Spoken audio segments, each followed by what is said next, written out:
Boa aula. Bom, então hoje a gente vai ter a aula do Felipe, de barotrauma. Felipe, você não quer compartilhar a tela? Todo mundo está vendo? Sim, senhor.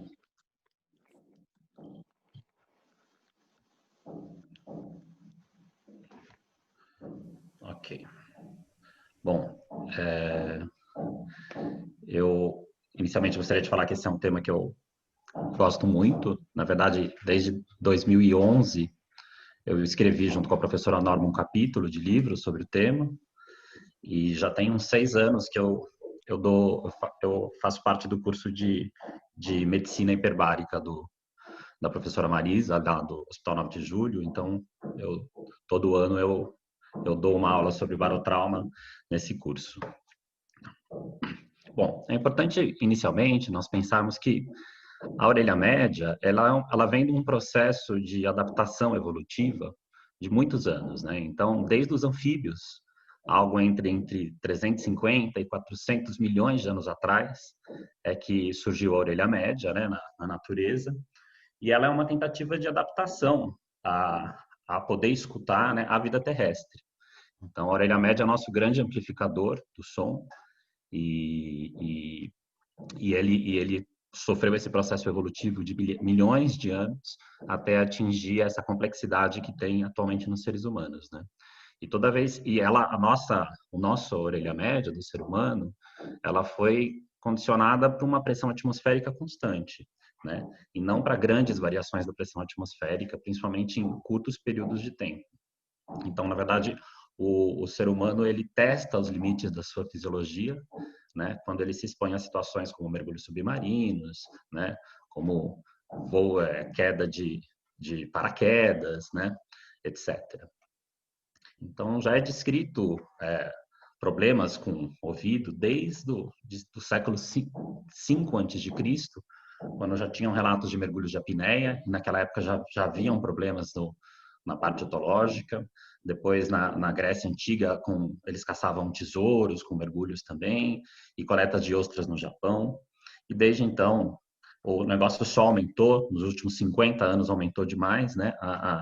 As situações em que o ser humano tem se exposto e o número de seres humanos que tem se exposto a situações de variação de pressão atmosférica. Então, se nós temos pequenas e não abruptas variações da pressão atmosférica, ocorre uma adaptação fisiológica da orelha média. Porém, se essas variações da pressão são abruptas, né, ou você tem um mau funcionamento da tuba auditiva, é que você vai ter o processo de barotrauma. O barotrauma mais frequente na otorrino é o barotrauma otológico. Na verdade, é o barotrauma mais frequente no corpo inteiro, né? Nós temos o barotrauma nasosinusal também na nossa área, mas ele não é tão frequente quanto o otológico, né? E esse processo patológico pode levar a lesões permanentes, né, ou transitórias ali do funcionamento da orelha média e da orelha interna. As causas mais frequentes são voos de avião, mergulhos de profundidade, trabalhos em ambientes hiperbáricos, né, oxigenoterapia hiperbárica, também conhecido como câmera hiperbárica, e eventualmente até explosões de grande magnitude. Não é muito comum no Brasil, mas são quando ocorre um deslocamento de uma grande quantidade de ar, você também pode ter esse efeito de barotrauma no ouvido humano. A situação que gera maior risco para barotrauma é o mergulho de profundidade, tá?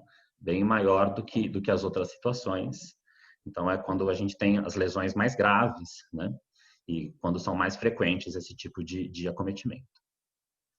Vamos lembrar um pouquinho da fisiologia da orelha média para poder entender a parte da fisiopatologia. Então, a orelha média ocorre aquela absorção, né, do gás pela mucosa da orelha média e da mastoide a todo momento. Porém, essa absorção é uma quantidade muito baixa, né? Então, é mais ou menos essa pressão que vai sendo tirada da orelha média por minuto, 0,008 milímetros de mercúrio. A pressão da orelha média deve se manter mais ou menos estável ao longo do dia, ao longo da vida, né, digamos assim. Sabe-se que quando nós acordamos, né, ao longo do dia ocorre uma diminuição progressiva da pressão da orelha média, e no fim do dia essa pressão ela está um pouco abaixo da pressão atmosférica. E aí depois, quando nós deitamos à noite, ao longo da noite até amanhã do dia seguinte, essa pressão vai aumentando novamente até atingir níveis discretamente superiores à pressão atmosférica no período da manhã. Tá? Acredita-se que a retração da membrana timpânica, que nós observamos em muitos pacientes, seria um mecanismo para manutenção da pressão, dessa pressão da orelha média. Nós possuímos na mucosa da cóclea, né, ali principalmente, quimiorreceptores, né, que sentem essa variação de pressão e auxiliam no reflexo de abertura de tuba auditiva para a compensação da pressão da orelha média. Então, a tuba auditiva, é importante lembrar que ela possui um mecanismo valvular que permite a saída passiva de secreção quando da orelha média para a rinofaringe. E o fechamento é passivo. Porém, a abertura é apenas ativa, né? E é necessária para você fazer com que o ar vá da rinofaringe para a orelha média. E essa abertura ocorre a todo momento enquanto nós deglutimos, né? Que é basicamente uma vez por minuto nós deglutimos, em situações que a gente espirra, ou na abertura voluntária da tuba auditiva. Algumas pessoas têm essa capacidade de contração da musculatura do véu palatino e, eventualmente, manobras, né? Diversas manobras aí que nós podemos utilizar para fazer a abertura da tuba auditiva. Importante lembrar também da lei de Boyle, que diz que a pressão e o volume, né, numa temperatura constante, são inversamente proporcionais. Então, quanto maior a pressão atmosférica, menor o volume ocupado pela aquele ar. Né? Isso é que vai nos ajudar a entender o mecanismo do barotrauma. Então, quando você tem um aumento da pressão atmosférica, situações como quando nós estamos descendo, né, no mergulho, ou quando está se iniciando o tratamento da câmara hiperbárica, por exemplo, ou nas descidas de aviões, a membrana timpânica ela vai se projetar no sentido da orelha média, né, no sentido ali da cóclea. Né? E isso ativa o mecanismo de deglutição, abrindo a válvula da tuba auditiva, fazendo com que o ar vá da rinofaringe e para a orelha média, estabelecendo esse equilíbrio. Né? Esse mecanismo é deflagrado geralmente quando existe uma pressão de 10 a 12 milímetros de mercúrio na membrana timpânica. Tá? Uma pressão bem leve já ativa esse mecanismo para a gente.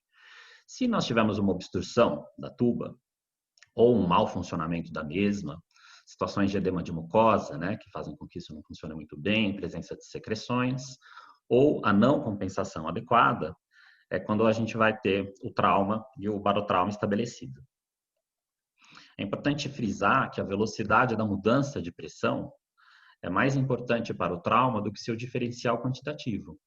Tanto é que a grande maioria dos traumas, né, ocorrem no início do aumento da pressão atmosférica. Então, muitas vezes, exatamente naquela situação dos primeiros metros que você começa a afundar na água, é quando nós temos a maioria dos barotraumas, né? E não no mergulho de profundidade, de baixa profundidade. Tá? E que a pressão externa, o aumento da pressão atmosférica, ajuda a colapsar as paredes da tuba auditiva na rinofaringe. Isso também vai dificultar a coagulação, a equalização da pressão. Tá? Sabe-se, por exemplo, que após mais ou menos 90 centímetros de mercúrio, de uma pressão, de um diferencial de pressão atuando na rinofaringe, você só vai conseguir fazer a manobra de insuflação, de manobra de valsalva, uma manobra muito forçada, né? Teria que ser uma valsalva muito forte, o que é perigoso para a orelha média. Nós podemos ter o barotrauma de orelha interna, de orelha externa, desculpe, que ele é bem pouco comum, né? Ele ocorre quando nós temos algum tipo de tampão epitelial, de alguma coisa que faça um espaço morto entre esse tampão epitelial e a membrana timpânica, né? Então, isso pode ocorrer, por exemplo, quando nós temos uma rolha de cerume impactado, algum tipo de descamação epitelial, tampões auriculares, né, que não deveriam estar lá, eventualmente, fones de ouvido muito apertados ou até toucas apertadas, né? Essas situações elas são mais comuns, eventualmente, em pacientes que tenham algumas alterações do conduto, como, por exemplo, exostoses ou estenoses de conduto, que favorecem o acúmulo de cerume e a criação desse espaço morto, né, entre essa rolha de cerume, por exemplo, e a membrana timpânica. Então, esse espaço de ar vai sofrer a variação de pressão atmosférica, isso pode levar, inclusive, à ruptura da membrana timpânica em alguns casos. O barotrauma mais comum do corpo é o barotrauma de orelha média, né? Em mergulhadores corresponde a 46% dos barotraumas em cabeça e pescoço, né? E ele é tanto que quando falamos em barotrauma, a gente geralmente pensa na orelha média, né? Então, quando nós temos um aumento da pressão atmosférica, ocorre uma diminuição do volume de ar na orelha média, né? E é necessário a abertura da tuba auditiva para equalização da pressão. Se nós descermos 1,4 metros de profundidade sem equalização, como eu disse anteriormente, essa pressão atinge 90 milímetros de mercúrio e vai dificultar extremamente a abertura da tuba auditiva. Só com valsalva forçado que você vai conseguir fazer essa equalização. Tá? A pressão negativa na orelha média, se mantendo essa pressão negativa na orelha média, vai ocorrer extravasamento de fluidos, hemorragia, edema e, eventualmente, até a perfuração da membrana timpânica. O que é pior, né? Quando nós temos essa presença desse edema mucoso, principalmente na região peritubária, e fluidos na orelha média, isso pode impedir a equalização, né, na situação da diminuição da pressão atmosférica, quer dizer, quando o mergulhador está subindo de novo a superfície. Tá? A perfuração de membrana timpânica ela é rara no barotrauma, mas ela pode acontecer, e ela acontece geralmente em subidas rápidas em mergulho, situações de emergência que os mergulhadores precisam subir rapidamente, e não fazem nenhum tipo de compensação, e ela tem uma associação com trauma pulmonar quando o mergulhador sobe com a glote fechada. Tá? O quadro clínico do barotrauma de orelha média, o principal sintoma é a otalgia, que geralmente se dá no momento do trauma, né? Então o indivíduo começa a sentir a dor já naquele momento de aumento da pressão atmosférica, e muitas vezes associado a um quadro de ouvido tampado ou de hipoacusia. Nos dias subsequentes, é comum a otalgia desaparecer e a pessoa continuar apenas com a sensação de ouvido tampado. Tá? Em alguns casos mais graves, o indivíduo pode ter otorragia, vertigem e, mais raramente, paralisia facial. Né? A otoscopia pode mostrar uma hiperemia importante da membrana timpânica. Né? Ela pode ser normal, em poucos casos, o indivíduo ter dor, otoscopia normal, mas isso é raro. Tá? Ela pode ter uma hiperemia de membrana timpânica, pode ter hemorragia da membrana timpânica, pode ter o hemotímpano propriamente dito e, eventualmente, a perfuração da membrana timpânica. Tá? Então, a paralisia facial é bem rara, mas ela é descrita, existem alguns casos descritos na literatura, como, por exemplo, esse caso escrito no Japão, de um mergulhador da Marinha Americana, que apresentou, tão logo ele subiu do mergulho, uma paralisia facial, grau 4, né? E associado a isso, ele tinha era um mergulho de profundidade, ele tinha outros sintomas no corpo também, fizeram uma tomografia, viram que tinha pneumoencéfalo associado, e ele acabou sendo submetido à câmara hiperbárica como um tratamento para doença descompressiva. Antes disso, ele teve que fazer uma meningotomia e colocação de tubo de ventilação, que é uma coisa padronizada nessas situações. E, segundo os autores, tão logo fizeram a meningotomia e colocação do tubo de ventilação, ele já melhorou da paralisia facial. E ele tinha um facial decente nos cortes de tomografia também, no segmento timpânico. Existem algumas escalas de classificação do barotrauma. A primeira descrita foi a escala de TED, que data de 1944. Então, o 0 seria uma otoscopia normal, o 1 teria uma retração de pars flácida, uma leve hiperemia de membrana timpânica, o 2 teria as mesmas alterações do 1, com hiperemia de toda a membrana timpânica, o nível 3 você teria líquido retrotimpânico e o 4, perfuração de membrana timpânica. A escala de TED foi modificada e essa é a escala mais utilizada na literatura. Então, o 0 seriam sintomas, mas sem alterações no exame físico. Né? O 1 seria retração e ou hiperemia de membrana timpânica. O 2, você teria uma hemorragia leve da membrana timpânica. O 3, uma hemorragia mais grave da membrana timpânica. Né? E o 4 seria um hemotímpano, propriamente dito. E o 5 seria a perfuração de membrana timpânica. Também é utilizada a escala de O'Neill, menos frequentemente, porém é descrita também. Então, você teria o grau 0, onde nós teríamos uma otoscopia normal, né? Seria aquele caso de sintomas sem alteração otoscópica, né? O grau 2, você teria já uma hiperemia da membrana timpânica, eventualmente líquido na orelha média, tá? E o grau 3, você teria um hemotímpano franco ou, eventualmente, uma perfuração de membrana timpânica.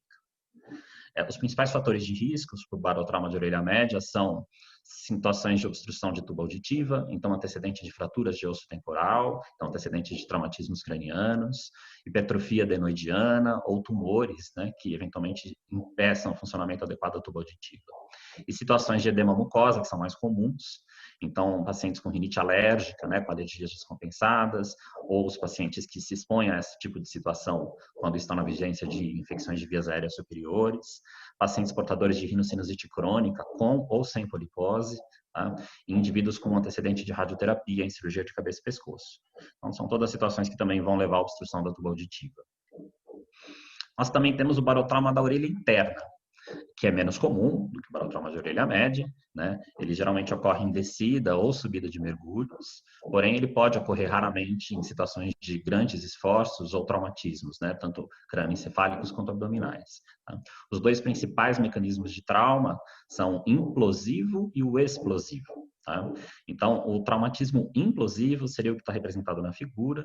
Então, você vai, na verdade, isso ocorre geralmente quando você está na fase de aumento da pressão atmosférica e você faz um valsalva efetivo, só que você faz um valsalva forçado, né? Então, quando você faz um valsalva forçado, você acaba gerando uma pressão muito grande dentro da orelha média e esse desbalanço pressórico pode provocar a explosão da janela redonda e subluxação das cruras do estribo. E você também tem o mecanismo de trauma explosivo, né? Então, nesse você teria também um aumento da pressão atmosférica, né? A membrana vai se projetando contra a orelha média, isso vai forçando a janela, né? A janela oval, o estribo contra a sua janela oval e vai tendo uma esterilização da janela redonda com o mecanismo de pistão. E aí o indivíduo tem a tuba auditiva tampada por algum motivo, alguma obstrução de tuba, e ele tenta fazer o valsalva, e aí quando ele tenta fazer o valsalva, ele aumenta a pressão intracraniana, isso é transmitido através do aqueduto coclear para a orelha interna, aumenta mais ainda a pressão em cima da janela redonda e ocorre a explosão ali da janela redonda, tá? Geralmente nessas situações. Tá?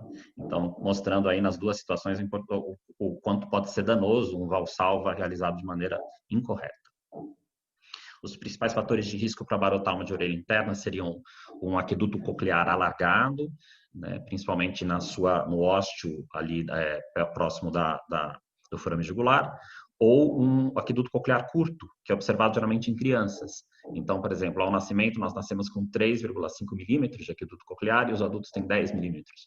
Então, crianças eventualmente teriam um risco maior, né, de barotrauma de orelha interna.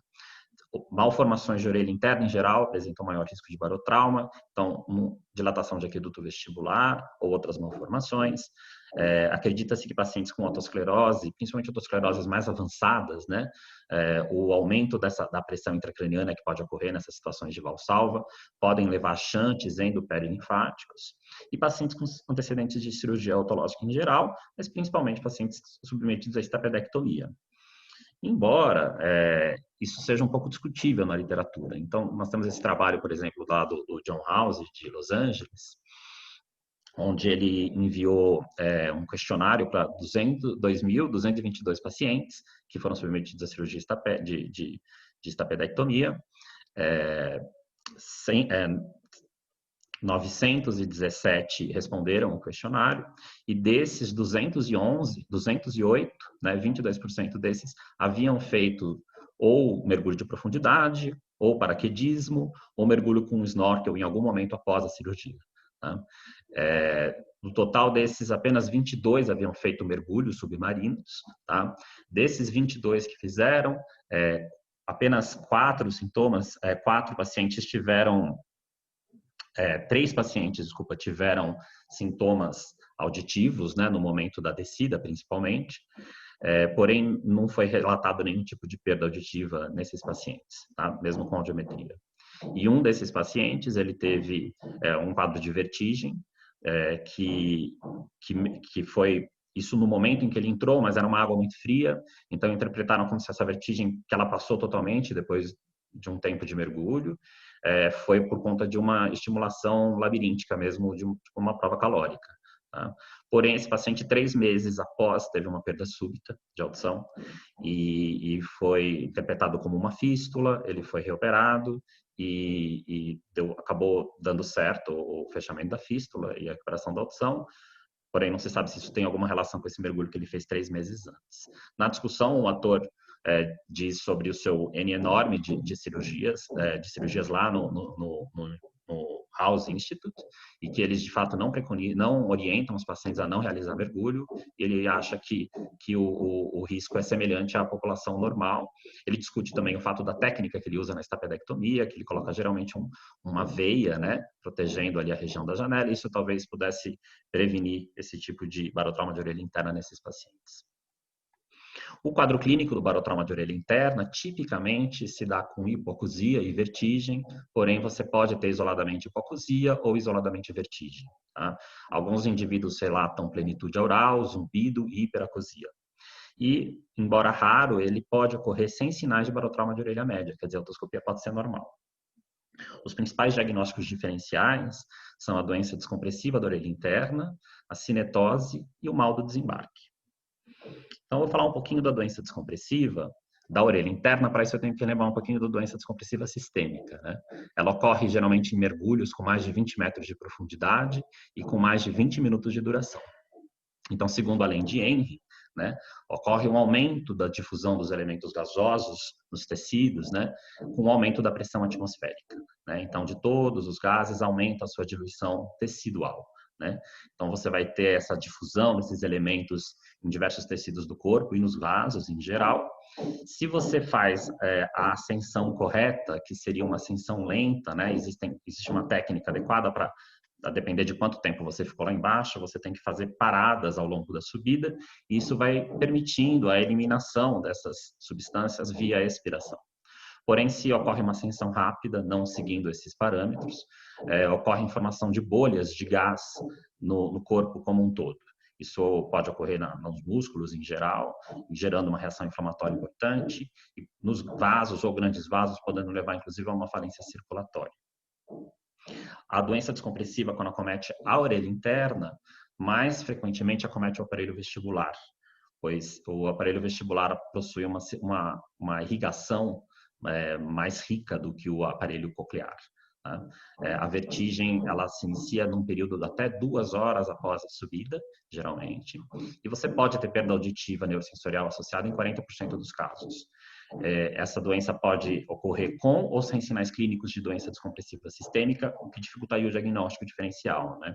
Quando tem os sinais da doença descompressiva sistêmica, que seria mialgia, né? Às vezes confusão mental, fica mais a favor de você pensar na doença descompressiva da orelha interna.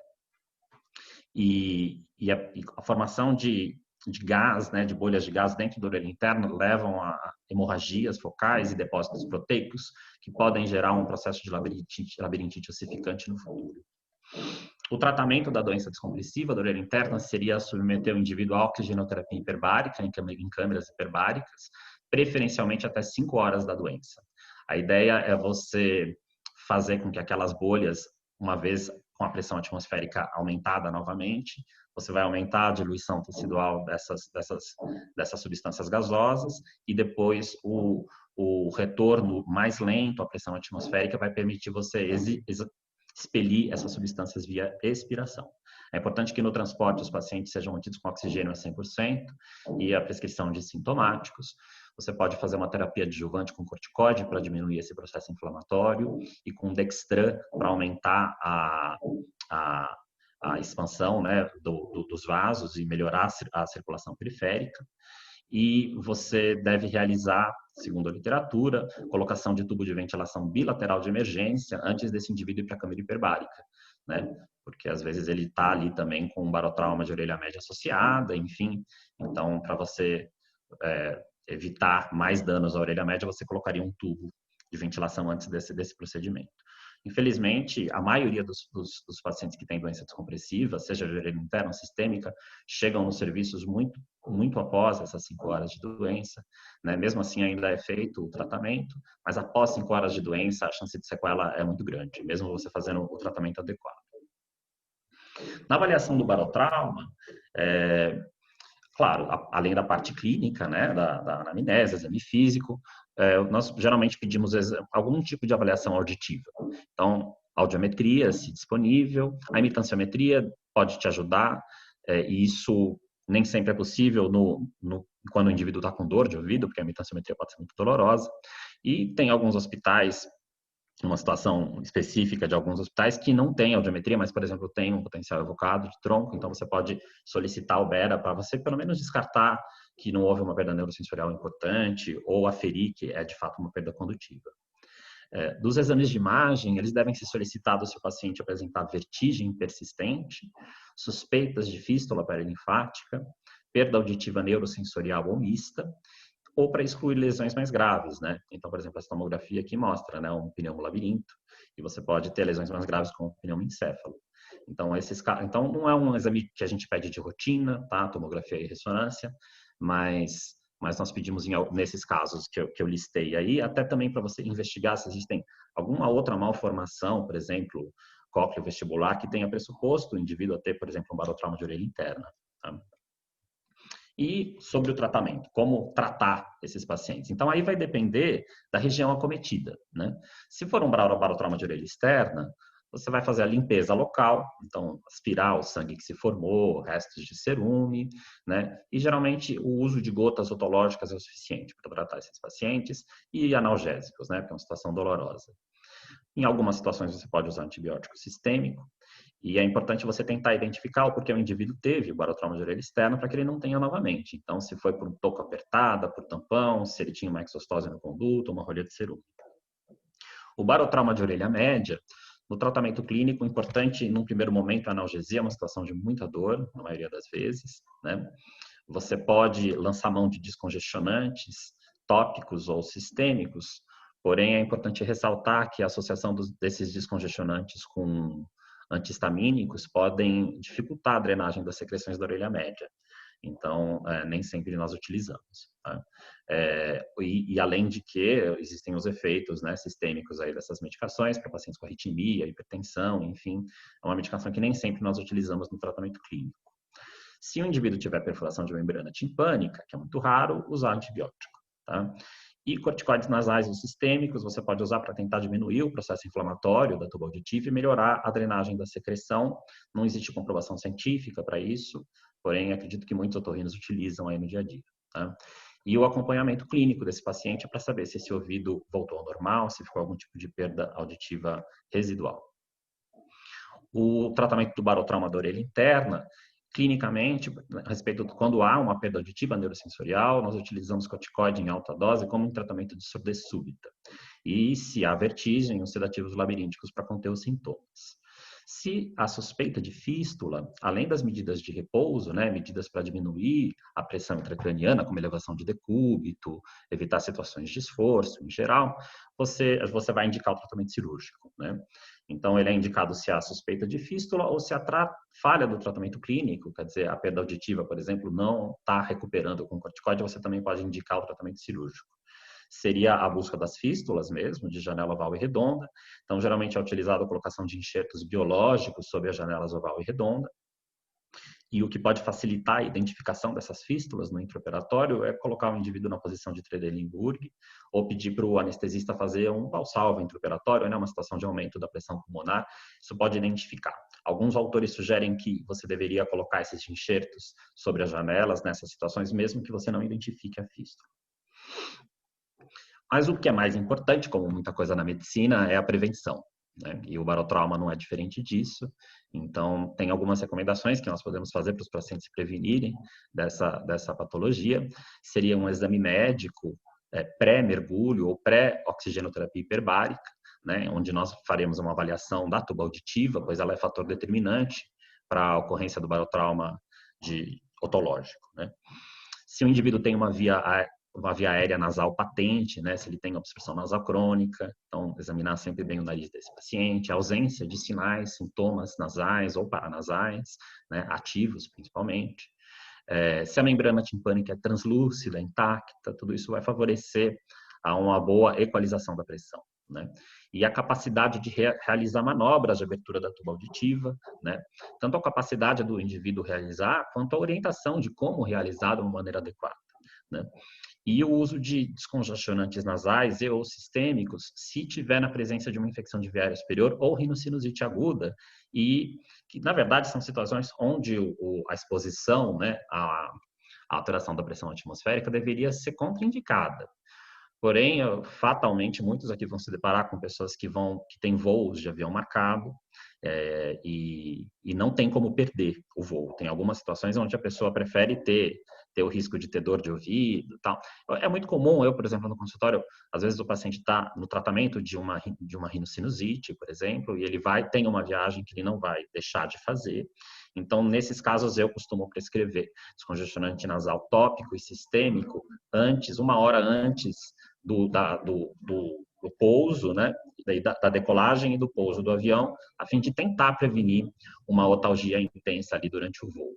Agora, se for fazer mergulho submarino, você realmente não pode fazer nessas situações, mesmo usando descongestionante, a chance de barotrauma é muito grande, e em situações de câmara hiperbárica, em geral, essa sessão acaba sendo suspensa também. E como avaliar, né? Então, você vai fazer anamnese, timpanometria, se possível, e a manobra de valsalva com otoscopia para você ver se está havendo uma função adequada da tuba auditiva. Existem algumas manobras, né? Algumas técnicas para você abrir a tuba auditiva. Então, vou relembrar nós um pouquinho aqui. Então, aqui eles sugerem como a menos traumática, que deveria ser mais incentivada aos pacientes fazerem, é a abertura voluntária da tuba auditiva. Então, existem algumas pessoas que têm essa capacidade. Eu, pessoalmente, eu consigo fazer.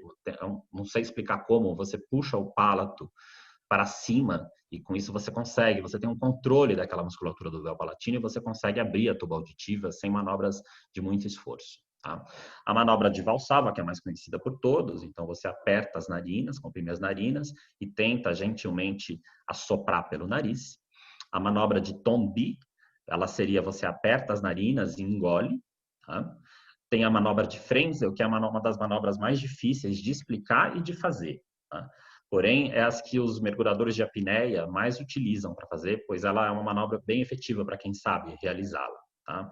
Então, você apertaria as narinas, e, enquanto isso você tenta fazer um movimento de jogar a tua língua, de contrair a tua base da língua para cima. Né? E eles falam aqui como se fosse fazer um som da letra K. É uma manobra bem difícil de fazer. Tá? Existe a técnica de Lowry. Tá? Então, na verdade, a técnica de Lowry seria você fazer uma manobra de valsalva e tentar engolir ao mesmo tempo. Tá? É uma situação difícil também. E a técnica de Edmonds, onde você colocaria a mandíbula para frente e você tentaria fazer uma manobra de valsalva ou de frente. Existem alguns dispositivos que você pode colocar na orelha externa que tem um mecanismo valvular que pode trazer uma melhora. Então, tem alguns pacientes que sentem dor sempre quando pegam um avião e esses tipos de dispositivos podem ser bem úteis nessa situação. Porém, eles são totalmente contraindicados em mergulho submarino. Tá? Isso é só para voo de avião, basicamente. E para mergulho submarino, existem umas máscaras que comunicam a região respiratória com a região oftálmica, com a região otológica, né? Então, ela cobre os dois ouvidos, existe uma comunicação do ar com essa região. Então, com isso, você não vai ter esse efeito da pressão atmosférica da água, né? Atuando no ouvido. Isso pode ser utilizado, inclusive, por pessoas que tenham um tubo de ventilação ou perfuração de membrana timpânica, tá? Isso pode evitar aí os barotraumas de orelha média nessas situações, tá? E você também, eventualmente, para indivíduos que tenham de repetição esses problemas, toda vez que vai fazer algum tipo de mergulho tem dor ou tem dor no avião e você constata que ele tem uma disfunção tubária, existem alguns trabalhos que pesquisaram a dilatação da tuba auditiva, especificamente em mergulhadores, com bons resultados. Existem alguns trabalhos que fizeram tuboplastia com laser, né? E atualmente ainda é difícil a gente dizer, essa é uma revisão recente, publicada agora no ano passado, na Head and Neck Surgery, sobre uma meta-análise tentando comparar a técnica de laser, da tuboplastia com laser, a tuboplastia com balão. Parece que a timpanometria tem resultados um pouco melhores, né, na timpanoplastia com balão, mas não tem, mas ele ainda faltam trabalhos, né? Ele só conseguiu 13 trabalhos para fazer esse tipo de comparação. E, na verdade, isso é um tema de uma outra aula, né? Que seria as técnicas cirúrgicas para correção de disfunção tubária. Eu gostaria de fazer um parênteses importante na aula sobre câmara hiperbárica. Muitos residentes e fellows nunca tiveram contato com esse tipo de procedimento, pois a maioria dos serviços do SUS não o possuem, né? Então, a câmara hiperbárica também é conhecida como oxigenoterapia hiperbárica, tá? É um tratamento com oxigênio a 100% em ambiente hiperbárico, tá? Um indivíduo, ele entra numa câmera como essa aqui, totalmente pressurizada, e ocorre um aumento da pressão atmosférica, geralmente ao redor de 3 atmosferas, com oxigênio a 100%. Ele tem dois efeitos, um efeito primário inicial, relacionado à hiperoxigenação tecidual, tá? E ele tem um efeito secundário, então essa hiperoxigenação leva a um estresse oxidativo controlado, isso melhora a atividade leucocitária, fagocitária de uma maneira em geral, e ocorre a produção de diversos fatores de crescimento, vasculares inclusive. Isso leva à neovascularização e melhora da cicatrização. Os principais efeitos colaterais da câmara hiperbárica são os barotraumas, como o mais frequente, a toxicidade pulmonar e do sistema nervoso central por O2 a 100% e patologias oculares. E as principais indicações seriam cicatrizações de feridas, em geral, infectadas ou não, ele também tem uma atividade antibacteriana, e lesões isquêmicas. Cerca de 10% dos pacientes submetidos à oxigenoterapia hiperbárica evoluem com barotrauma de orelha média. Tá? Principalmente em indivíduos que têm algum tipo de disfunção tubária ativa ou crônica, aguda ou crônica, ou indivíduos que têm uma inabilidade da compensação. Então, tem indivíduo que não consegue fazer manobra de Valsalva, não entende exatamente o que é para ser feito, tem indivíduo que não contém essa contração voluntária, né, da musculatura da tuba auditiva, e, na verdade, a posição em que você fica na câmara hiperbárica, que é a posição deitada, também dificulta um pouco a realização dessas manobras de compensação. Além disso, aqueles químios receptores que eu falei para vocês, que nós temos na cóclea, que nos auxiliam na sensação da pressão, né, que ocorre ali, da pressão dos gases e que vai ativar um mecanismo de deglutição, ele sofre uma alteração, uma desregulação por conta da hiperoxigenação.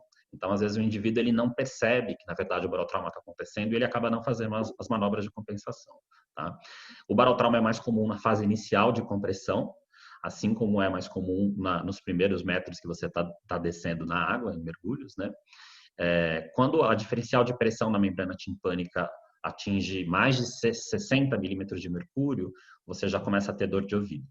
E se esse limiar atinge entre 100 e 400 milímetros de mercúrio, você pode ter perfuração de membrana timpânica, que é algo extremamente raro em câmara hiperbárica, visto que é uma situação controlada de aumento da pressão. Você está vendo o paciente, ele muitas vezes vai te avisar que está com uma dor insuportável e você já vai diminuir a pressão. Tá? Então, aqui é um trabalho em onde esse autor pesquisou 17 mil casos que foram submetidos à câmara hiperbárica, dos quais quase 10% aí apresentaram um barotrauma. Tá? Então, ele teve otalgia em 9,7% dos pacientes, porém, apenas 4,1% desses tiveram que interromper o tratamento da câmara hiperbárica por conta do barotrauma. Então, embora seja uma coisa comum, é uma minoria dos pacientes que devem suspender o tratamento ou que tem que interromper completamente o tratamento. Os principais fatores de risco por ele encontrados foram idades maiores de 61 anos, pacientes do gênero feminino, o intervalo entre o início dos sintomas e o início da oxigenoterapia hiperbárica, isso com relação à doença de base, né? E principalmente patologias vasculares, então pacientes com úlceras e isquemias. É importante na prevenção do barotrauma em câmara hiperbárica que o médico hiperbarista tenha prática, né, para ele saber exatamente como deve fazer esse aumento da pressão, né, e identificação do paciente que é candidato a ter o barotrauma e que está tendo ali naquele momento. É importante que você passe o máximo de conforto para o paciente na primeira sessão, pois os pacientes que na primeira sessão tiverem um barotrauma muito sintomático vão criar meio que um trauma naquilo, e às vezes eles se negam a entrar na câmera depois, tamanho o trauma que foi para eles. A primeira sessão é o mais importante, você ter bastante cuidado da primeira vez que vai. Diversos centros de câmara hiperbárica utilizam gotas tópicas otológicas anestésicas, tá? Para diminuir esse quadro álgico. Você deve fazer, obviamente, o tratamento de rinite alérgica nesses pacientes para evitar uma disfunção tubária na hora e evitar quando o paciente tem algum tipo de infecção de via aérea superior. Tá? E ensinar as manobras de abertura da tuba auditiva, né? Ter esse cuidado na orientação do paciente antes de colocar ele na câmera. O tratamento clínico do barotrauma relacionado à oxigenoterapia hiperbárica, agora eu estou falando mais uma questão de experiência pessoal, tá? Lá no 9 de julho é um centro grande de câmara hiperbárica e eu atendo esses pacientes lá há bastante tempo já. O que nós fazemos na prática é um tratamento de expectante, né? Então, o indivíduo tem a dor, muitas vezes quando você chega para ver ele na enfermaria, ele já está sem dor, mas ele está com a sensação de ouvido tampado. Se tiver dor, você vai prescrever analgésico. Se for só a sensação de ouvido tampado, nós podemos tentar melhorar a função da tuba auditiva com corticoide nasal ou sistêmico. Porém, não tem comprovação científica. E os corticoides sistêmicos, nesses pacientes de câmara hiperbárica, muitas vezes têm contraindicação, porque muitas vezes são pacientes diabéticos, com diversas doenças. Então, na prática, muitas vezes nós aplicamos corticoide nasal, mesmo que não tenha comprovação científica, e suspensão da oxigenoterapia hiperbárica até a melhora dos sintomas. Isso principalmente dor, né? Às vezes o ouvido tampado pode persistir, e você conversar com o paciente, ver como foi, explicar para ele que às vezes o ouvido tampado demora para melhorar. O importante é ele não ter mais dor na câmera, porque é uma coisa que restringe muito. E a reavaliação diária ou a cada 48 horas. Então, lá no 9 de julho é bem comum. Nós pegamos o paciente que teve o barotrauma, examinamos e aí a gente reavalia em 48 horas. Às vezes a otoscopia melhora por completo ou muito e já os sintomas também melhoram e aí você já libera o paciente para fazer. Depois da quinta sessão, geralmente ocorre o paciente ele vai pegando o jeito, né, de como fazer as manobras de descompressão e esses barotraumas eles tendem a não acontecer depois de algumas sessões. Porém, alguns pacientes, ou a situação se mantém, ele volta para a câmara hiperbárica, tem novos barotraumas, e é necessário a gente, no caso de manutenção, né, do tratamento de câmara hiperbárica, colocar tubos de ventilação.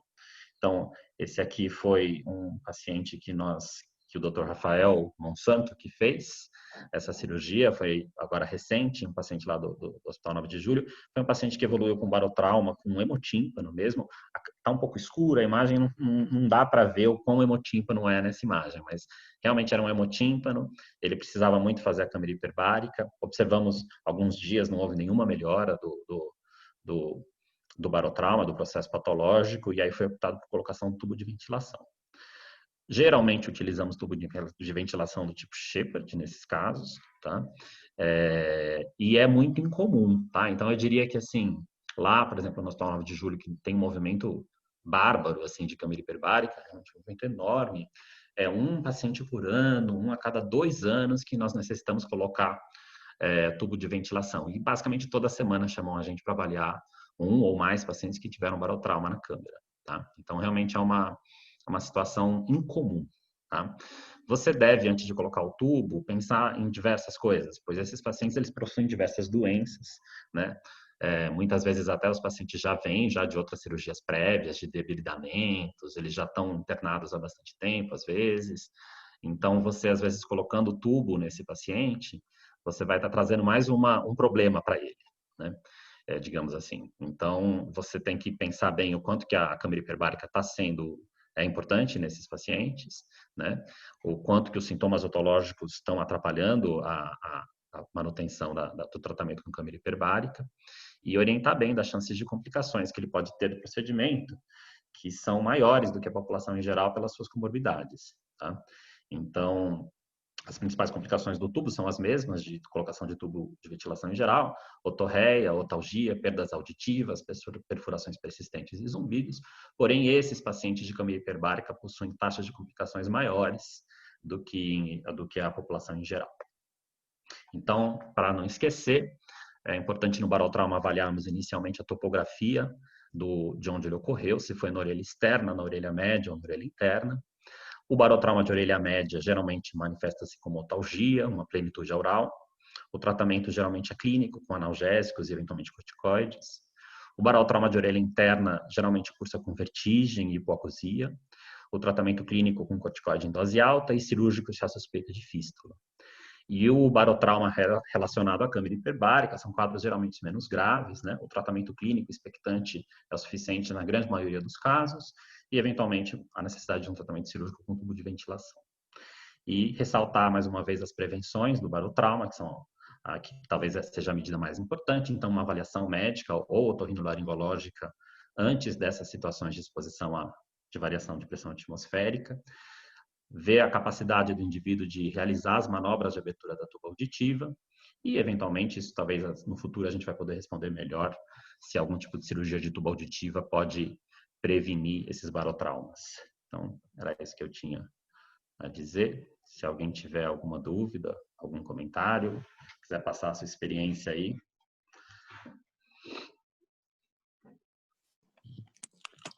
Professor, quanto tempo mesmo esperou para para resolver colocar o tubinho nesse paciente do emotivo? Então, não tem um tempo certo. Você vai ver de caso a caso, daí. Você vai ver o quanto que o... Mas, geralmente, lá no 9 de julho, geralmente a gente espera até uma semana não melhorou nada, a gente acaba indicando.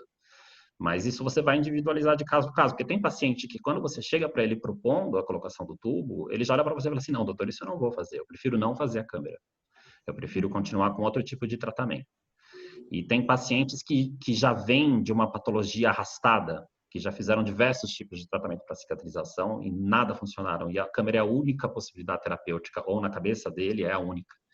E aí, nessas situações, você pode indicar mais precoce esse tubinho. Então, você vai individualizar junto com o paciente, junto com o médico hiperbarista e a tua avaliação otorrinolaringológica, né? Por exemplo, o paciente que você chega lá, a gente já teve paciente que tinha uma rinocinusite crônica com polipose, esse paciente não vai melhorar a função da tuba.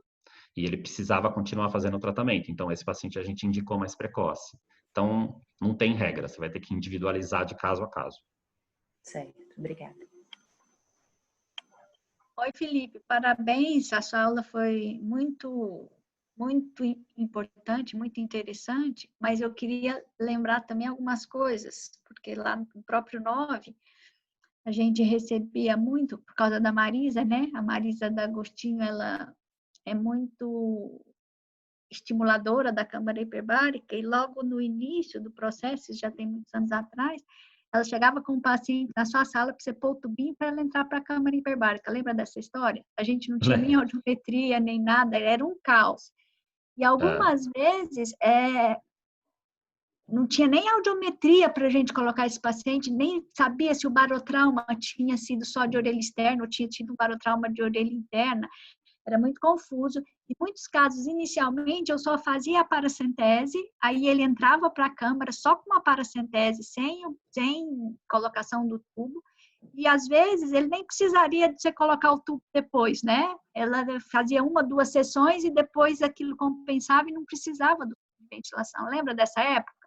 Por isso que a gente tem muito pouca indicação de tubo de ventilação, porque nos casos álgicos e muito graves inicialmente, só com a paracentese ele vai lá, faz a câmara, e depois disso aqui tem esse período de compensação, que é esse que hoje a gente dá um pouquinho mais de tempo para ele compensar e fazer as coisas, e aí não precisa colocar tubo. Por isso que a gente tem pouco tubo de ventilação lá, por causa desse grau de orientação. Porque desde o início, eles queriam que a gente colocasse tubo de ventilação sem nenhuma avaliação auditiva, que vira um caos. Aí depois você não sabe se é do barotrauma, que tipo de barotrauma que teve, e você fica confuso, você precisa diferenciar onde está atuando.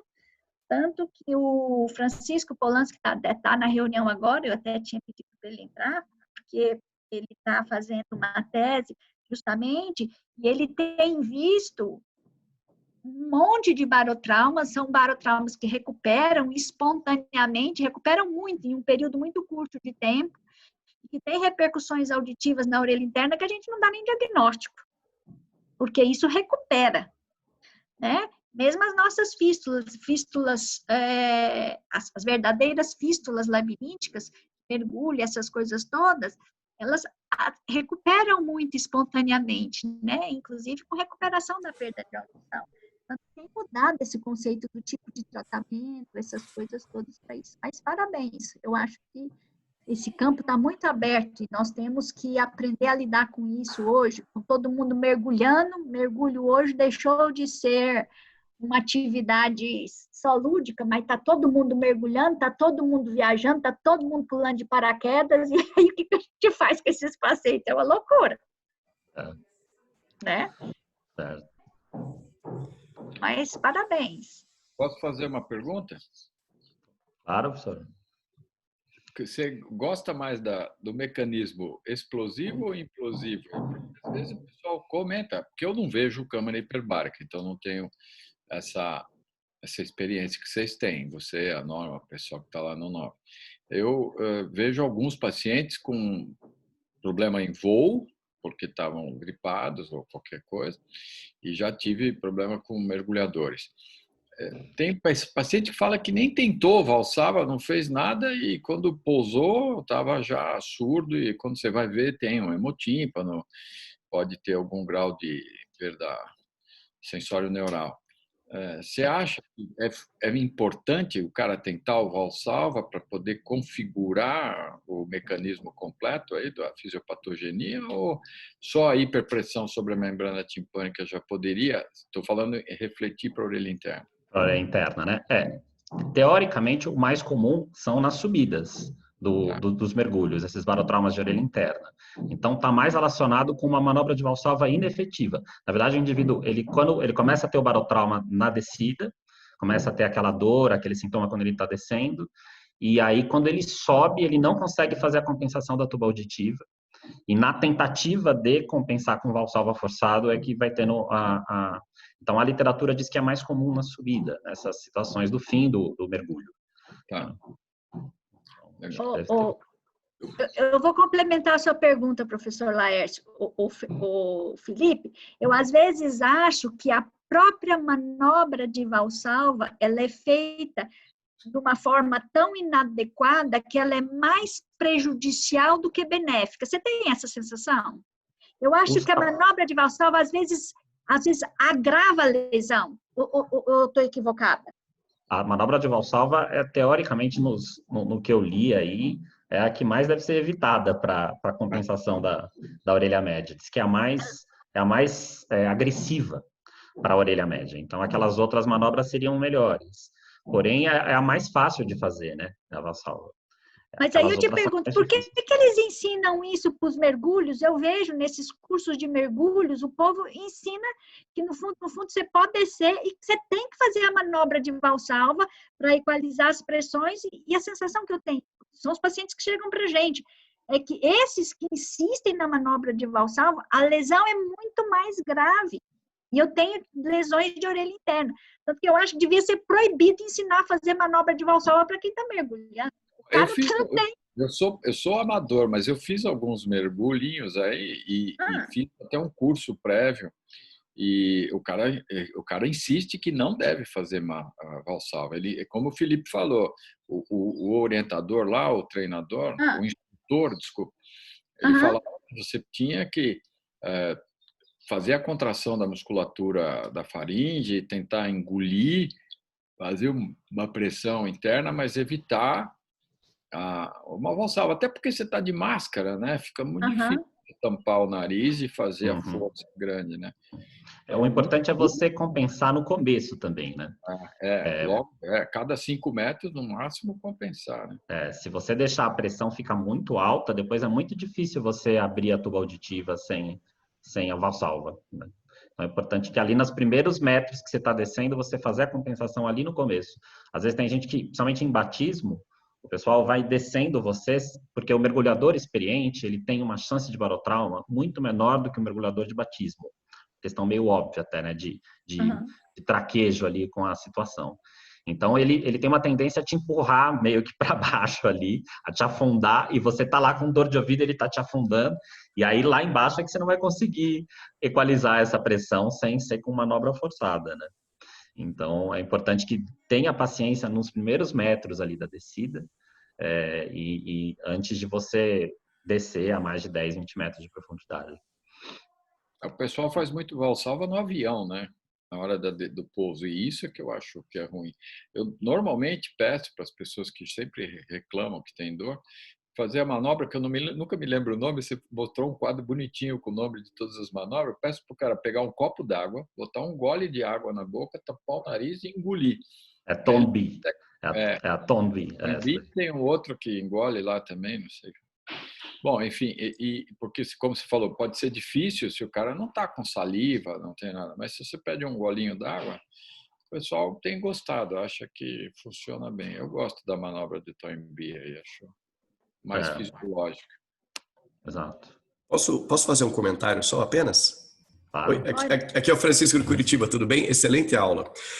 Nós vimos esses pacientes orientados pela doutora Norma, nós fomos verificar o curso dos pacientes seriam os pacientes de resgate, os bombeiros que vão fazer o resgate, mas é o primeiro curso de uma sequência de 3. Então, é de menor profundidade, que eles fazem 6 metros. Só que são mergulhos sucessivos. Nós tivemos uma incidência absurda de hemotímpano e nós vimos em tempo real. Então, nós avaliamos todos os pacientes antes do curso, no dia anterior, nós dormimos no local do curso e fomos fazendo avaliações diárias consecutivas. Nós tivemos mais de 50% de hemotímpanos, a maioria subclínicos e muitas vezes hemotímpanos imensos, sem comprometimento labiríntico.